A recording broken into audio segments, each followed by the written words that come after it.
Hello বন্ধুরা, আশা করি সবাই ভালো আছেন। অনুরাগের ছোঁয়া আজকের পর্বে যা দেখবেন, রাকেশকে দীপা জিজ্ঞেস করে যে রাকেশ তুমি এটা কেন করেছো? তখন সাক্ষ্য স্যার বলে আমি তো বিশ্বাস করতে পারছি না ও এটা করেছে। রাকেশ বলে আমি এটা বাধ্য হয়ে করেছি, আমার মেয়ের হার্ট সার্জারি করতে হবে, তাই 15 লক্ষ টাকা লাগবে। আমি কি করব বুঝে উঠতে পারছিলাম না। অন্যদিকে অলি গাড়ির জন্য দাঁড়িয়ে থাকে, তখন অলির এক বন্ধু এসে বলে চলো আমার সাথে। অন্যদিকে দীপা রাকেশকে বলে তুমি তোমার অপরাধের কথা স্বীকার করেছো, কিন্তু এই কাজটা কে করিয়েছে তার নাম বলো। রাকেশ বলে আমাকে একটি মহিলা বলেছিল এটা করার জন্য। তখন দীপা বলে মহিলা, তার মানে কি টিস্কা? তখন রাকেশ বলে না, ওনার নাম হচ্ছে চারু। তখন দীপা অবাক হয়ে যায়, আর সাক্ষ্য স্যারও চারু। দীপা বলে চারু এটা কিভাবে করতে পারলো?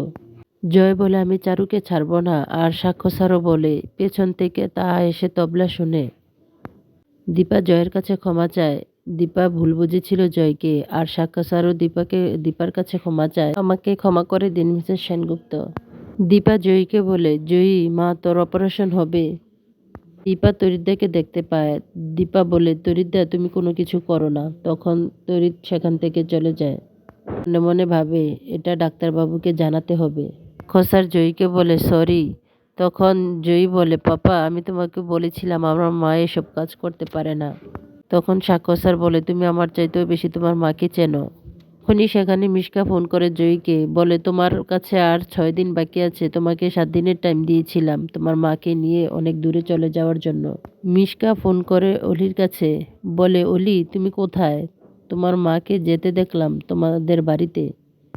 তখন অলি তা শুনে রেগে যায়। অলি সেখান থেকে চলে আসে বাড়িতে।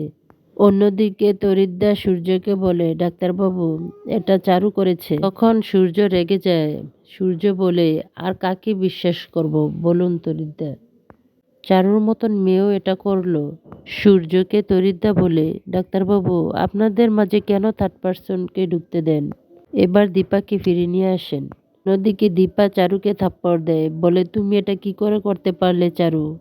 আমি তোমাকে ভালো মেয়ে ভেবেছিলাম। তখন চারু বলে আমার ভুল হয়ে গেছে, আমাকে ক্ষমা করো এসছি। আমি এটা কিভাবে করলাম কিছুই বুঝতে পারছি না, আমাকে ক্ষমা করে দাও এসছি। তখন দীপা বলে আমি ডাক্তারবাবু বা অলিকে কোনো কিছুই বলবো না, আমি এখান থেকে অলিকে নিয়ে যাব। এটা এসে অলি শুনে ফেলে। অলি বলে আপনি আমাকে কোথায় নিয়ে যাবেন? আমি আপনার সাথে কোথাও যাব না। আপনার এত বড় সাহস হয়েছে কি করে আপনি এখানে এসে এসব বলছেন? আপনি এখনই আমাদের বাড়ি থেকে চলে যান, চলে যান এক্ষুনি। অলি দীপাকে অপমান করে। দীপা সেখান থেকে চলে যায়। অলি চারুকে বলে চারু তুমি চিন্তা করো না, বাবার সাথে তোমার বিয়ে হবে। ওদিকে জয়ী বলে আমি চোখে দেখতে পাই না, আমি বাবা মা অলি তাদেরকে কিভাবে বাঁচাবো? সব জায়গায় সরি লেখে সাক্ষ্য স্যার দীপাকে সরি বলার জন্য। তখন দীপা বলে আমাকে সরি বলার কোনো দরকার নেই, আপনি আমাকে অবিশ্বাস করেছেন। তখন জয়ী সামনে আসে, জয়ীকে জড়িয়ে ধরে বলে তুমি চিন্তা করো না জয়ী। বন্ধুরা আমার চ্যানেলটি সাবস্ক্রাইব করবার অনুরোধ রইল।